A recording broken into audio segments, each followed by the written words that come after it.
할렐루야. 10월 17일 목요일 원포인트 큐티 가운데 오신 여러분들을 주님의 이름으로 사랑하고 축복합니다. 오늘 하나님께서 우리에게 준 말씀은 사사기 9장 50절에서 57절까지의 말씀입니다. 사사기 9장 50절에서 57절까지의 말씀 다 참 목소리로 함께 읽도록 하겠습니다. 아비멜렉이 데베스에 가서 데베스에 맞서 진치고 그것을 점령하였더니 성읍 중에 견고한 망대가 있으므로 그 성읍 백성의 남녀가 모두 그리로 도망하여 들어가서 문을 잠그고 망대 꼭대기로 올라간지라. 아비멜렉이 망대 앞에 이르러 공격하며 망대 문에 가까이 나아가서 그것을 불사르려 하더니 한 여인이 맷돌 윗짝을 아비멜렉의 머리 위에 내려 던져 그의 두개골을 깨뜨리니 아비멜렉이 자기의 무기를 든 청년을 급히 불러 그에게 이르되 너는 칼을 빼어 나를 죽이라. 사람들이 나를 가리켜 이르기를 여자가 그를 죽였다 할까 하노라 하니 그 청년이 그를 찌르매 그가 죽은지라. 이스라엘 사람들이 아비멜렉이 죽은 것을 보고 각각 자기 처소로 떠나갔더라. 아비멜렉이 그의 형제 70명을 죽여 자기 아버지에게 행한 악행을 하나님이 이같이 갚으셨고 또 세겜 사람들의 모든 악행을 하나님이 그들의 머리에 갚으셨으니 여룻바알의 아들 요담의 저주가 그들에게 응하니라. 아멘. 이 시간 악행은 악행으로 라는 제목으로 담임 목사님께서 큐티 인도해 주시겠습니다. 자, 오늘 10월 17일입니다. 여러분 오늘 목요일 날인 것을 기억하시죠? 목요일 날 또 우리가 열심을 품고 주를 섬기는 마음으로 게으르지 않게 한다는 것은 목심에 함께 참여하는 겁니다. 그리고 기도의 함성, 두세 사람이 내 이름으로 있는 그곳에 내가 너희와 함께하리라. 공동체적 기도. 내가 기도가 힘들어도 지체들의 기도로 인하여 내 영이 새로워지게 되는 밤입니다. 그래서 오늘은 여러분 다 함께 아름다운 기도의 하모니를 올리시기를 바랍니다. 오늘 본문은 사사기 9장 50절에서 57절 말씀, 아비멜렉이 비참하게 죽는 장면을 우리는 보게 돼요. 자, 50절 보면 아비멜렉이 데베스에 가서 데베스에 맞서 진치고 그것을 점령하였다. 이 데베스 지역까지 이제 아비멜렉 데베스라는 지역으로 옮겨갑니다. 자, 세겜에 이어서 데베스로 이제 가서 성을 점령한 거죠. 세겜의 지역은 넓으니까 세겜에서 데베스로 간 겁니다. 데베스 사람들도 함께 이제 세겜과 연합하여 아비멜렉과 동조해서 자기 후궁의 아들 70명 죽이는 것을 그저 묵과하고 왕을 세운 사람들 아닙니까? 하나님이 원치 않았다는 거죠. 하나님의 선한 뜻이 아닙니다. 결국 배역에 했던 동조했던 인간들이죠. 그 데베스 사람들은 이제 아비멜렉의 이 무시무시한 이 자기를 또 배반한 이놈들을 처절하게 응징하는 것을 보고 얼마나 두려웠겠어요. 네? 그래서 성읍 중에서 견고한 망대가 있으므로 그 성읍 백성의 남녀가 모두 그리로 도망하여, 자, 데베스에도 망대가 있어요. 확실히 지역마다 적군이 쳐들어오는 걸 막기 위하여 망대로 살피고 또 순시하고 감찰하고 파수하는 그런 망대가 있는 거죠. 그 파수꾼은 항상 깨어 있어서 적이 오는지를 보고 뭐 봉화를 올리든 아니면 큰 뭐 꽹과리를 올리든 마을 사람들을 대피할 수 있도록 신호를 해야 되겠죠. 어쨌든 그 망대로 올라갔다는 겁니다. 그 성읍의 백성의 남녀가 모두 그리로 도망하여 들어가서 문을 잠그고 망대 꼭대기로 올라간지라. 성 안에 들어가서, 성에서도 성의 집에 있으면 위험하니까 망대를 찾아서 망대 꼭대기로 올라갔다는 거예요. 그러면 이제 쉽게 아마 사다리를 놓고 올라오든지 여러 상황이겠습니다만은 이미 벌써 세겜에서의 상황을 들었음에도 불구하고 이들도 별로 선택의 여지가 없었던 겁니다. 어디 뒷산에 있는 것도 아니고 마을 안에 들어오면 다 뭐 그렇다고 해서 요즘처럼 방공호를 지하에 깊게 파는 것도 아닐 테고, 그러니까 망대 위로 올라간 것뿐이죠. 그것이 최선이었습니다. 자, 마지막 도간의 둔지가 살 길은 여러분 거기서 피할 길은 없잖아요. 그게 바로 심판에 임하는 하나의 길입니다. 어쨌든 여기 아비멜렉이 망대 앞에 이르러 공격하며 드디어 이제 총공격하는 겁니다.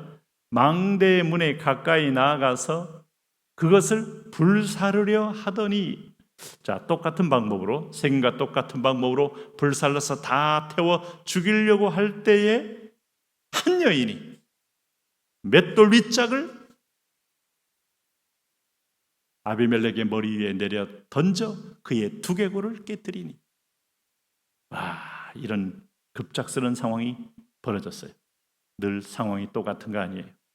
당연히 불이 지르면 불은 위로 샥 타올라가기 때문에 망대에 있는 자들은 다 뜨거운 열기나 아니면 연기나 그 불에 의해서 분명히 다 상하여 죽을 수 있겠습니다마는 그 불사르는 직전에 한 여자가 맷돌을 던졌다 이겁니다.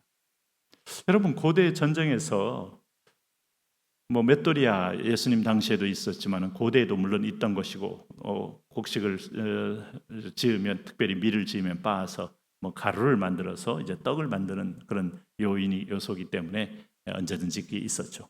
근데 그 망대 위에 그게 있었다는 것은 조금 여러분 의외입니다. 아마 비상 어떤 무기로 가지고 올라가는지 모르겠어요. 거기 거주하기 위해서. 근데 이걸 떨어뜨렸는데 이걸 떨어뜨린 대로 맞는 확률이 그렇게 높질 않아요. 왜냐하면 피할 수도 있고 또 움직이기 때문에. 그런데 정확하게 아비멜렉의 머리에 맞아지면서 두개골이 한쪽이 깨졌는데 의식은 있는 거예요. 그러니까 참 여러분 완전히 그냥 가운데가 갈라졌으면 바로 즉사했겠습니다마는 그럴 때 특별히 아비멜렉이 자기의 무기든 청년을 급히 불렀다 이거예요. 얼마나 이제 고통하면서 고통스러워하면 불렀겠습니까? 그에게 이르되 너는 칼을 빼어 나를 죽이라. 자, 자기 일을 따르는 병사 한 사람을 불러서 나를 죽이라고 지금 말합니다. 왜 말한다고요? 사람들이 나를 가리켜 이르기를 여자가 그를 죽였다 할까 하노라. 고대에서 장수의 가장 큰 명예는 누가 나를 죽였느냐, 누구와 싸움에 패했느냐 하는데 그 가운데서 여자다 할 때는 그것은 모욕이 되고 수치가 되는 거죠. 지금도 여러분 그런 격투기에서 둘이 싸웠는데 여자한테 졌다 그런 것은 부끄러움이지 결코 그게 명예일 수 있는 상황은 아니지 않습니까?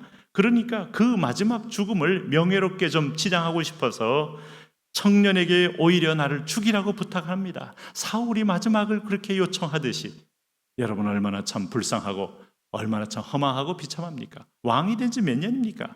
왕위로 누리고 있는 지가 몇 년입니까?